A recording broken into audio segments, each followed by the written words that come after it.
और तो मुझको प्रेरणा मिली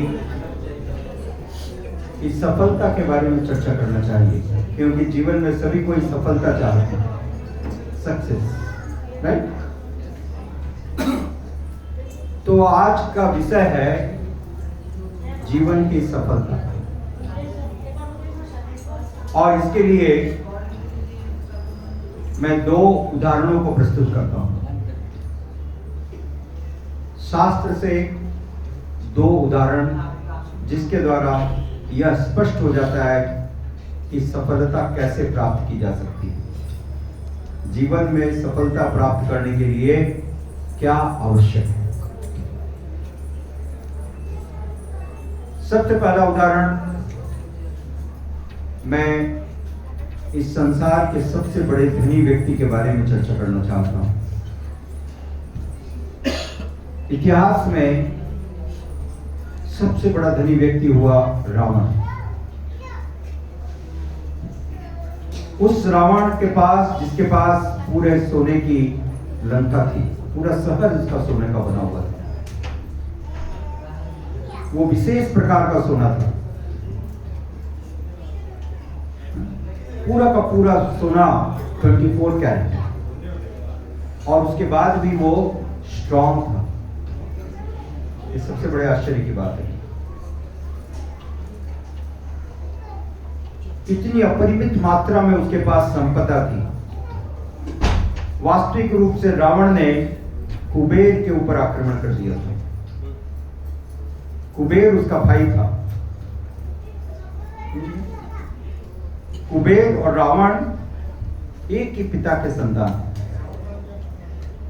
माता अलग है, पिता एक है, इसलिए भाई हुए। और एक दिन रावण की मां कैकसी ने कहा, देखो मेरा दुर्भाग्य तुम्हारे जैसा बेटा मैंने पैदा किया, और तुम्हारे सौतेले भाई को देखो कितना वैभव है इसके पास। रावण को ये बात बुरी लगी और रावण ने कुबेर पर आक्रमण कर दिया, कुबेर को परास्त कर दिया। कुबेर से उसका पुष्पक विमान छीन लिया और कुबेर का पूरा खजाना उसने हड़प लिया। उस खजाने से उसने अपनी लंका बनाई। क्या किसी व्यक्ति के पास ऐसा वैभव, ऐसी संपत्ति है? बताइए। आप लोगों के नजर में, हम सब की नजर में, जिस व्यक्ति के पास धन है वो सफल है, राइट? तो हमारी इस परिभाषा के अनुसार रावण को सफल समझा जाएगा या नहीं?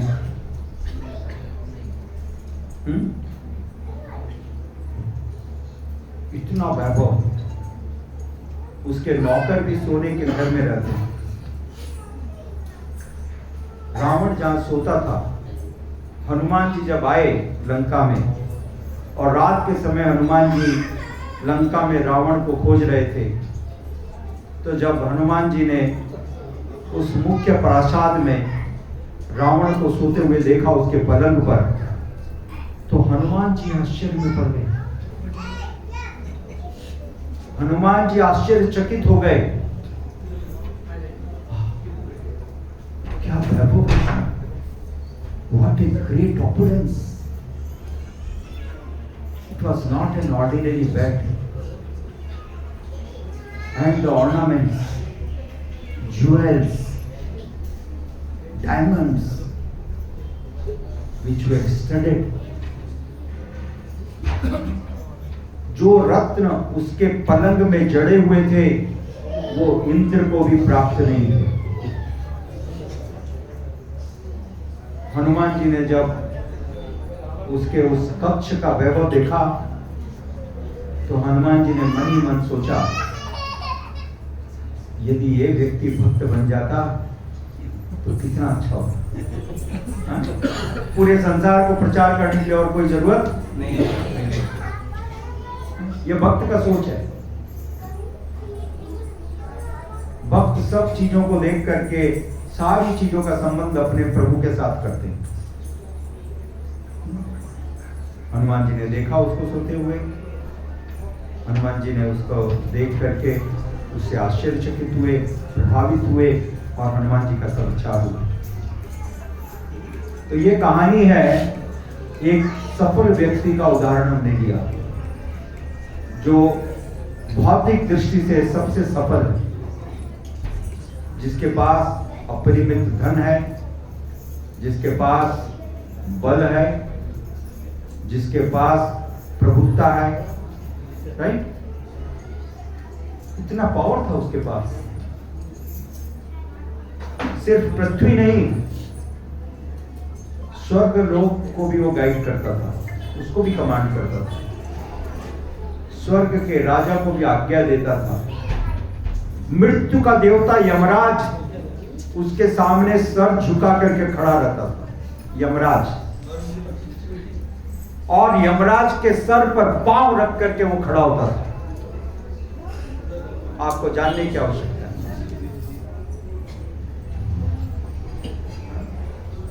यमराज के सर पर पांव रख के खड़ा होता था। इतना शक्तिशाली, इन एवरी रिस्पेक्ट,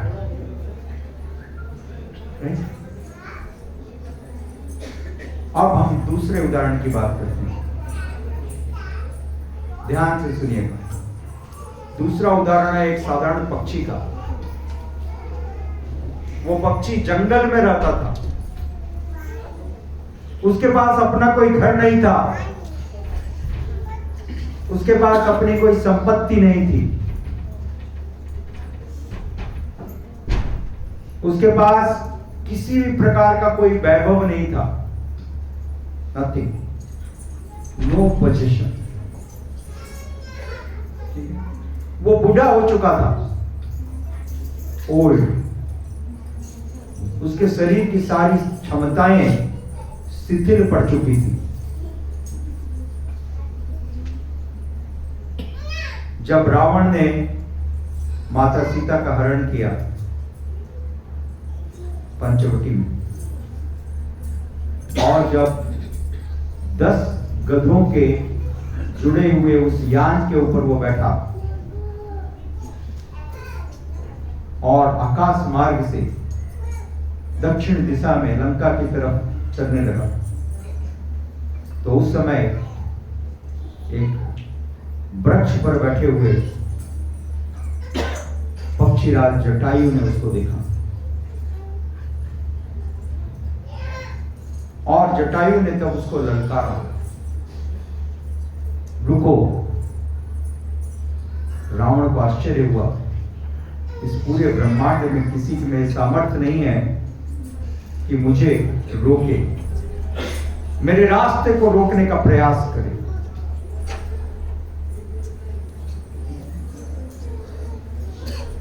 और इसके बाद जटायु ने रावण को ललकारना प्रारंभ किया, तुम कायर हो, तुम डरपोक हो, किसी की स्त्री को इस प्रकार से अपहरण करके लेके जा रहे हो। मैं तुमको चुनौती देता हूं, मेरे साथ युद्ध करो।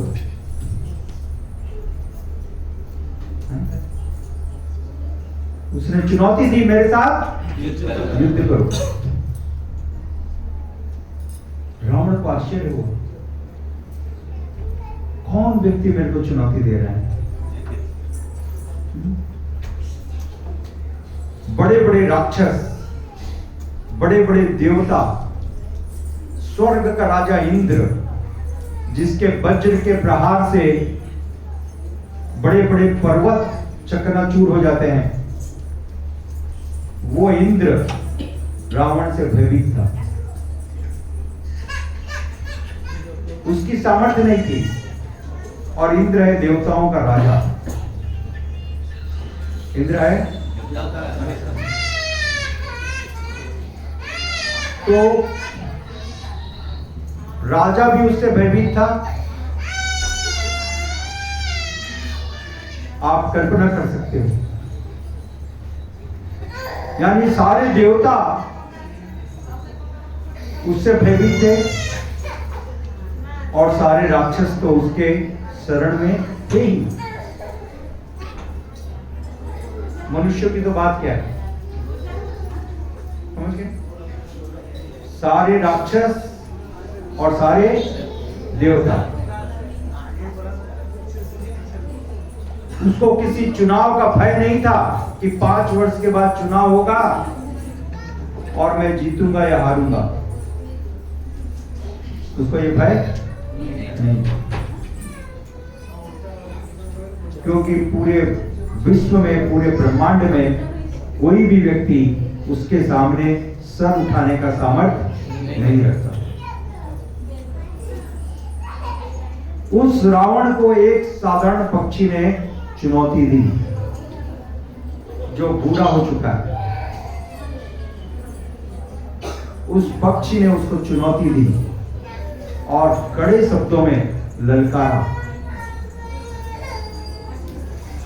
और तब अपने क्षत्रिय धर्म का पालन करने के लिए रावण को युद्ध के लिए तैयार होना पड़ा, क्योंकि जटायु ने साफ शब्दों में कह दिया कि बिना मुझसे युद्ध किए हुए तुम माता सीता को लेकर नहीं जा सकते हो। मैंने महाराज दशरथ को वचन दिया था कि मैं आपके पुत्र और आपके पुत्र वधू की रक्षा करूंगा किसी भी परिस्थिति में। और फिर रावण ने जटायु पर आक्रमण किया। रावण की भुजाओं में असीम बल था। रावण जवान था। रावण के पास इतने सारे अस्त्र थे, शस्त्र थे, और जटायु के पास कुछ नहीं था। उसके पास सिर्फ एक अपनी चोंच थी और 10 पंजे थे।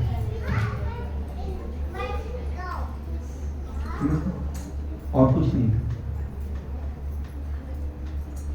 और शास्त्र में वर्णन है, इतना घमासान युद्ध चला। जटायु ने हर प्रकार से, रावण ने धीरे धीरे सबसे पहले उसके पंखों को काट दिया। आप कल्पना कर सकते हो, किसी पक्षी के पंख कट जाएंगे तो क्या होगा। फिर भी जटायु ने आक्रमण किया, रावण के मुकुट को गिरा दिया, रावण के कंधों के ऊपर आक्रमण करके अपनी चोंच से वहां से रक्त की धार बहने लगी।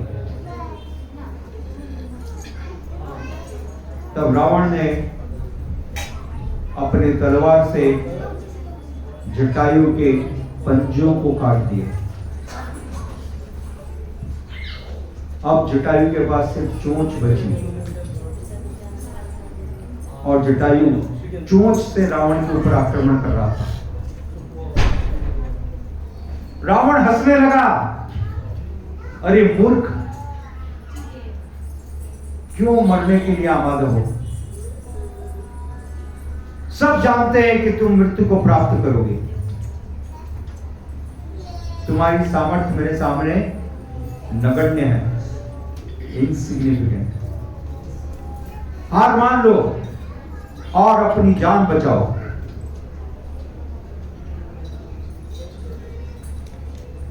किंतु जटायु ने स्वीकार नहीं किया। जटायु ने कहा, हे धूर्त, मैं भगवान श्री राम के लिए अपने इस एक जीवन को नहीं, अनेकों जीवन को उत्सर्ग करने के लिए तैयार हूं। और अंततः रावण ने उसकी चोंच को भी काट दिया। तो अब आप कल्पना कीजिए, पहले उसके पंख कट गए, फिर उसके पंजे कट गए, जिसके द्वारा वो किसी को पकड़ सकता है, और अब उसकी चोंच भी कट गई। अब क्या बचा? पूरी तरह से असहाय अवस्था में सारे शरीर से खून निकल रहा था, और अब जटायु पृथ्वी पर गिर पड़ा, क्योंकि बिना पंखों के वो उड़ नहीं सकता। पंजे नहीं रहे कि किसी को पकड़ सकता है, चोंच नहीं है कि किसी का सहारा ले सकता है।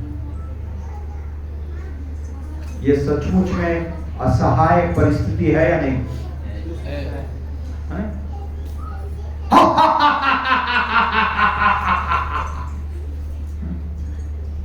रावण हंसने लगा।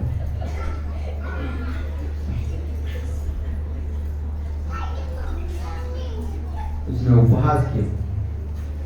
माता सीता का हृदय द्रवित हो गया, नेत्रों से आंसू निकलने लगे। हे जटायु, हे तात,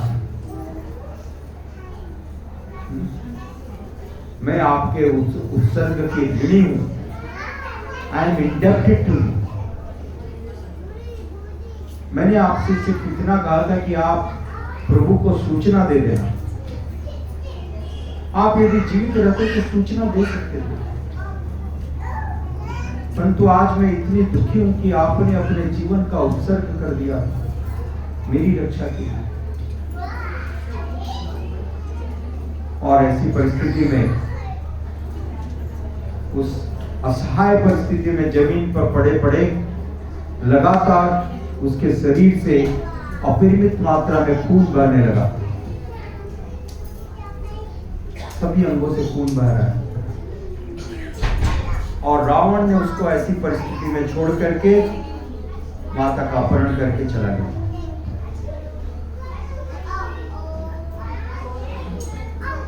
यह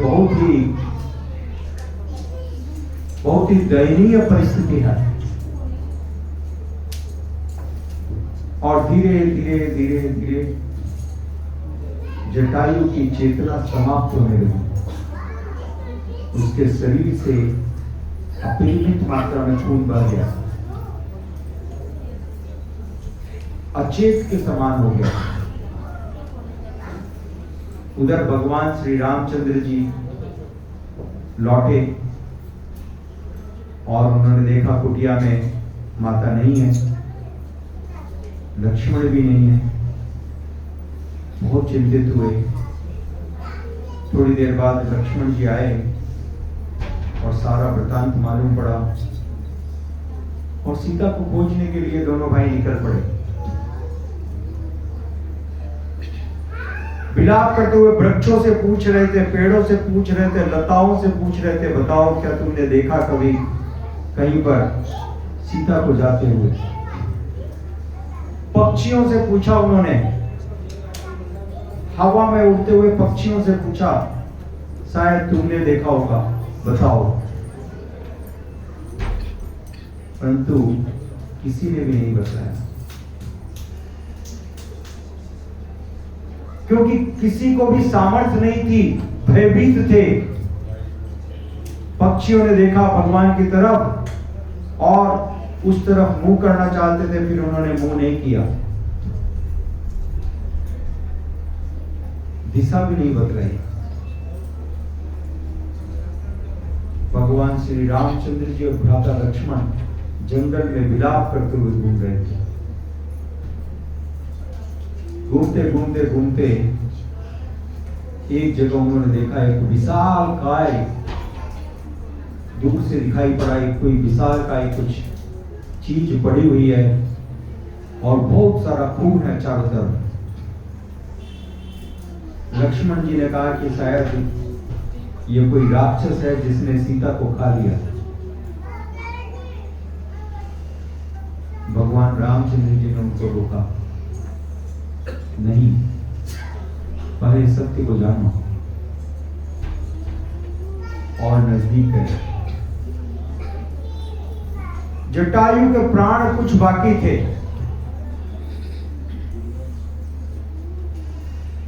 भगवान श्री रामचंद्र जी पहुंचे और जटायु को उन्होंने पूछा, मैं राम हूं, क्या आपने मेरी पत्नी सीता को देखा? जटायु ने बताया, हाँ मैंने देखा। वो आतताई रावण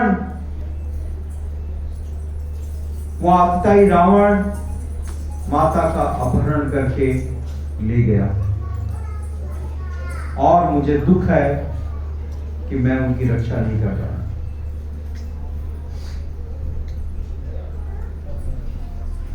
मुझे दुख है, मैं उनकी रक्षा नहीं कर रहा। मैंने प्रयास पूरा किया और उसने मेरे पंजे काट दिए, मेरे पंख काट दिए, मेरी चोंच काट दी, मेरी आंख को फोड़ दिया। अब मैं शरीर त्यागने वाला हूं। और ऐसा करते करते जटायु के प्राण निकल गए।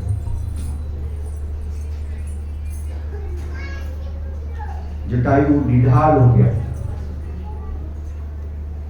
भगवान श्री रामचंद्र जी ने उसके सर को अपने गोद में रखा, उसके सर को अपने गोद में रख करके सहलाने लगे। श्री रामचंद्र जी के नेत्रों से लगातार अश्रु की धारा बहने लगी।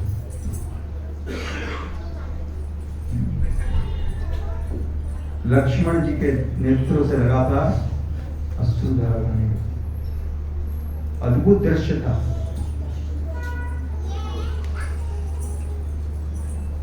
भगवान श्री रामचंद्र जी ने अपने भाई लक्ष्मण से कहा, लक्ष्मण अब इसके संस्कार की तैयारी करो। और स्वयं लक्ष्मण जी ने जंगल में जाकर के अत्यंत श्रेष्ठ वृक्षों से लकड़ी को चुना, चंदन की लकड़ी को लाई और उन्होंने अपने हाथों से उसकी चिता को सजाया। उसके बाद दोनों भाइयों ने अपने हाथों से उठा करके जटायु के पार्थिव शरीर को चिता पर लिटाया। फिर से लक्ष्मण जी ने भगवान रामचंद्र जी को लकड़ियां दी और भगवान रामचंद्र ने उसके ऊपर फिर से लकड़ियां सजाई। और उसके बाद दिव्य मंत्रों का उच्चारण करते हुए भगवान श्री रामचंद्र जी ने अग्नि को प्रज्वलित किया, आह्वान किया और अपने कर कमलों से उस अग्नि को उस चिता के अंदर प्रवाहित किया। दोनों भाइयों ने जटायु के सारे संस्कार पूरे किए। वो संस्कार जो पिता के लिए किए जाते हैं, जो संस्कार महाराज दशरथ के नहीं किए उन्होंने, वो संस्कार जटायु के, और उसका श्राद्ध किया। संस्कार करने के बाद श्राद्ध किया। स्वयं भगवान रामचंद्र जी ने। अब आप सबसे मेरा एक प्रश्न है, आपको रावण के जैसी सफलता चाहिए या जटायु के जैसी पराजय चाहिए? क्या चाहिए?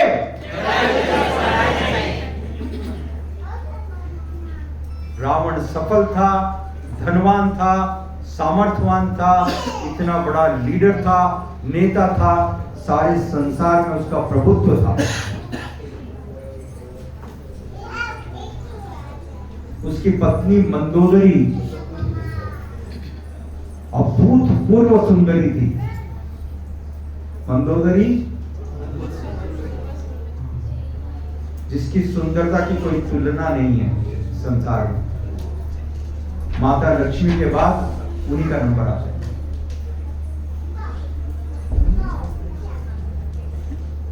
माता लक्ष्मी के बाद मंदोदरी का अभूतपूर्व सुंदर, सब कुछ था उसके पास।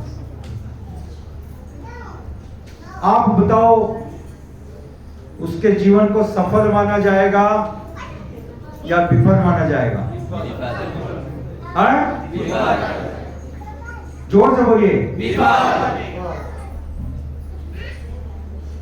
आप उसके जैसी सफलता चाहते हो या फिर जटायु के जैसी?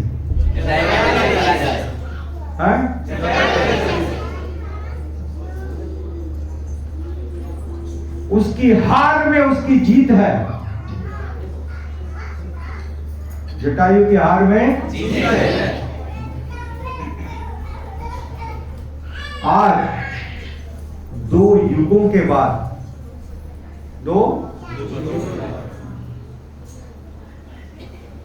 8,64,000 वर्ष, कितने? 8,64,000 द्वापर युग। और ये घटना सतयुग के प्रारंभ में हुई, माने 16,17,32,000 युग। 17,32,000 प्लस 8,64,000 जोड़ो, कितना हुआ? जोड़िए, किसको मैथ्स आता है?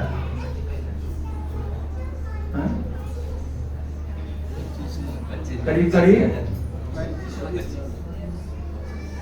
35 लाख वर्षों के बाद भी, 35 लाख वर्षों के बाद भी हम उस जटायु को याद कर रहे हैं। उसकी कीर्ति है, उसकी उसका नाम है और इज्जत के साथ लिया जा रहा है। श्रद्धा के साथ सारा साधु समाज उसका नाम लेता है, उसको नमन करता है। राइट? संदेह है क्या? नहीं है ना? तो हार के भी जीत गए। क्या हुआ? हार के जीत गए। हारा ना वो, परंतु क्या हारा? भक्त की कभी हार नहीं होती और अभक्त की कभी जीत नहीं होती। समझे? भक्त की कभी हार नहीं होती और अभक्त की कभी जीत नहीं होती। देखिए, जिस रावण ने उसकी हत्या की, क्या वो जीता? जीता क्या? दुर्गति हुई। क्या हुई? दुर्गति का मतलब क्या है समझने का प्रयास कीजिए। उसकी आंखों के सामने उसके सारे पुत्र मारे गए। किसी भी पिता के लिए इससे बड़ा दुर्भाग्य कुछ होता है? नहीं। उसका सबसे प्रिय पुत्र इंद्रजीत नहीं मार गया और सारे पौत्र मारे गए। पुत्रों के भी पुत्र थे। नहीं? सारे पुत्र मारे गए, सारे पौत्र मारे गए, भाई मारा गया। इतना शक्तिशाली कुंभकर्ण,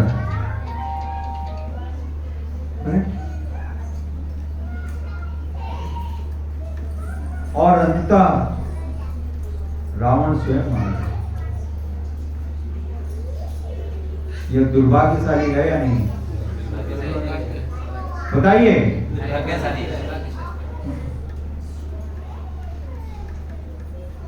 तो सफलता भी विफल हो जाएगी। यदि आपने भगवान की भक्ति छोड़ दी है, भगवान का आश्रय छोड़ दिया है, सफल होने के बाद भी रोना पड़ेगा। सफल होने के बाद भी रोना पड़ेगा। महान वैष्णव आचार्य श्री नरोत्तम दास ठाकुर जी गाते हैं, चरम पड़िबे लाजे। क्या बोलते हैं? चरम का मतलब मृत्यु के समय शर्म आएगी। चरम का मतलब होता है क्लाइमेक्स। चरम का मतलब शुरू में बहुत कुछ चलता है ड्रामा में, नहीं? अंत क्या होगा इस पर सब डिसाइड होगा। करेक्ट? अंत क्या होगा? तो मृत्यु हमारा अंत है। समझ आ रहा है? मृत्यु वो प्रयाण इस बात का निर्धारण करेगा सफल हुए या विफल हुए।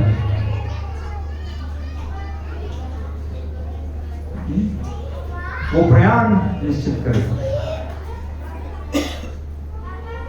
इसलिए श्री नरोत्तम दास ठाकुर गाते हैं, हरि हरि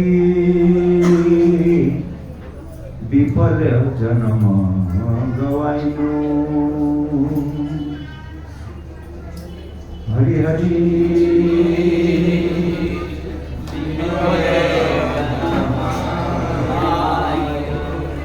हरि हरि विफल जन्म गवाइनु, हरि हरि विफल जन्म गवाइनु, मानुष जन्म पया राधा कृष्ण ना भजिया,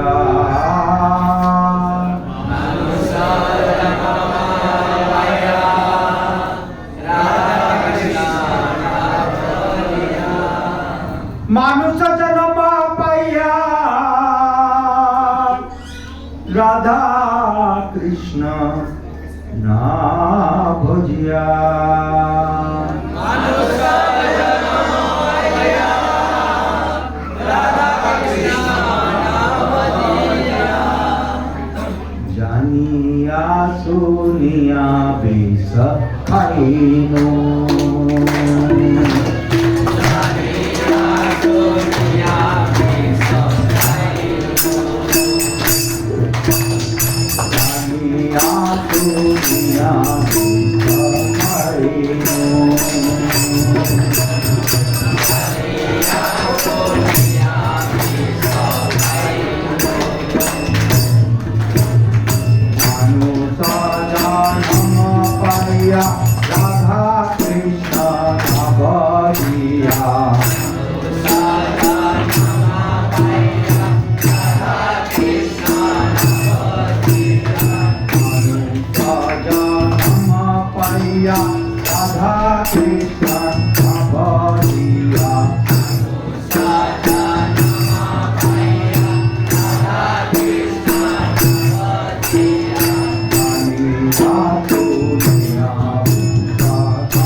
ये जो भगवान का दिव्य नाम संकीर्तन है, ये गोलोक से इंपोर्ट किया गया है, गोलोक का प्रेम है।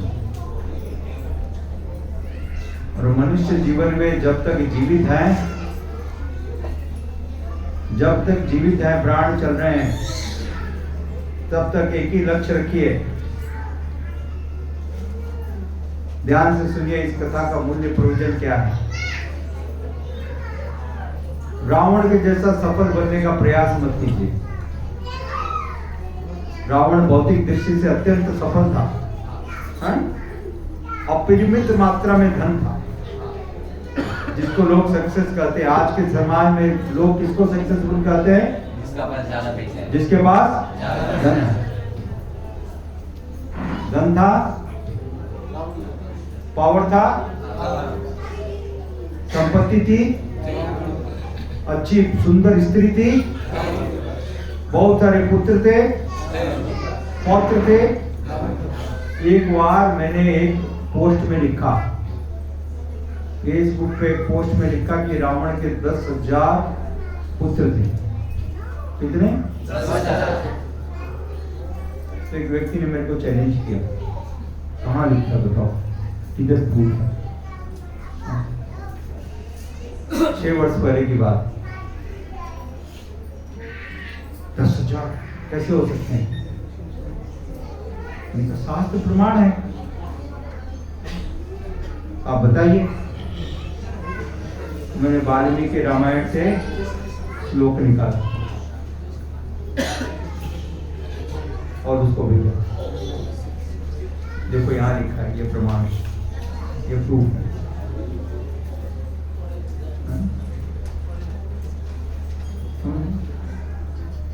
तो बताइए कितना बड़ा परिवार, कितना बड़ा परिवार।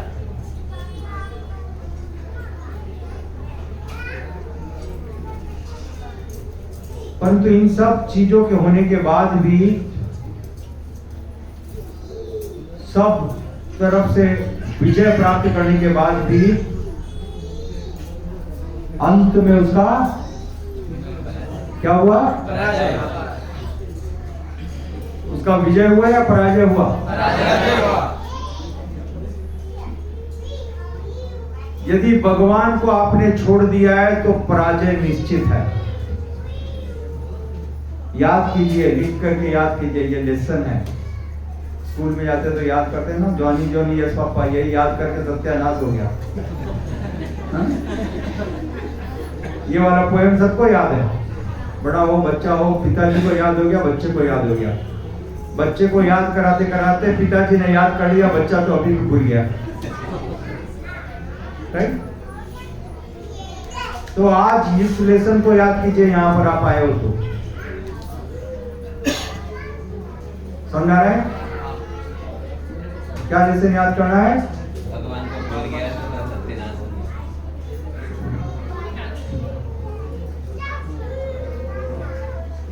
सब कुछ व्यर्थ है,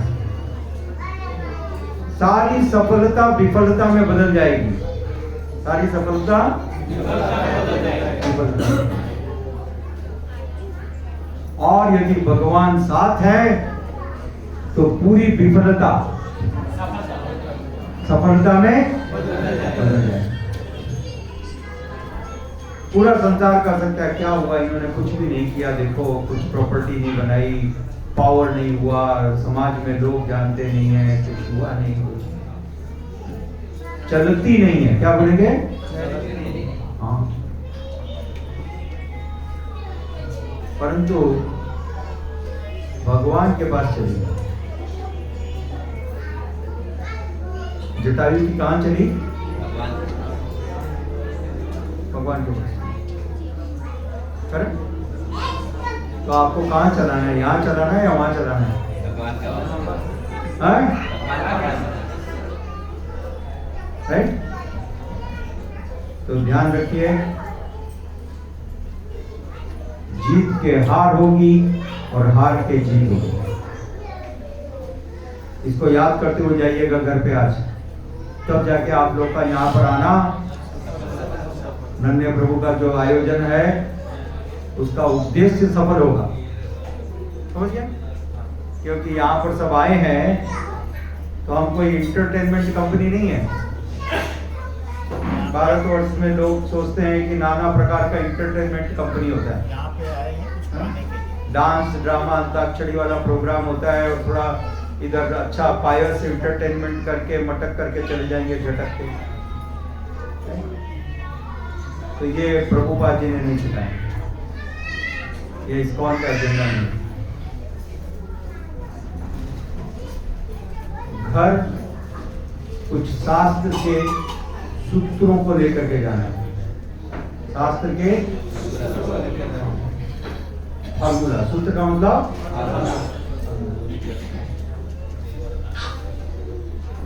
तो आज का फार्मूला है हार करके जीत और जीत करके जोर से बोलिए 5 बार। हार करके जीत, जीत करके हार, हार करके जीत, जीत करके हार, हार करके जीत, जीत करके हार, हार करके जीत, जीत करके हार, हार करके जीत, जीत करके हार। गौर प्रेमानंदे।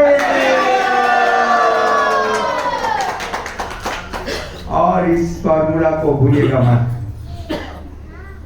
ठीक है? जब तक जीवन है, यदि आप इसको याद रखोगे तो जीवन सफल होगा। हमारा जीवन सिद्धांत पर आधारित होना चाहिए, हमारा जीवन और ये शास्त्र का सिद्धांत है, ठीक है? इस सिद्धांत को स्वीकार कीजिए,